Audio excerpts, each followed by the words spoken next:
Hello everyone, welcome to my channel. In this video, you will learn how to convert text values with date, time and time zone into a clean and readable date time format in Excel using simple formula. In column A, we have date time values with a time zone, but we only need date and time in 24 hours format in column B. To do that, copy the formula in cell B2 and press enter. Now drag the formula down for the rest of the rows. In this formula, find function finds where the time zone text begins. I have used space before Australia word, so it returns the position of space used before Australia.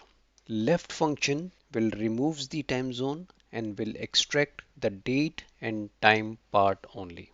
Adding 0 will convert the extracted text into a proper date time format. And finally, the text function will format the output as required. Now, if you only need the date, change the format in text formula and remove the time part. Press enter and drag the formula. You will get the required date. Similarly, you can change the format to mmm, dd space 4 times y. Press enter and you will get the required format. So that's how the date time with time zone is converted to real Excel dates in the desired format. If you like the content, press thumbs up and share with your friends and colleagues. Subscribe the channel and press bell icon to get the notification of new videos. Thanks for watching.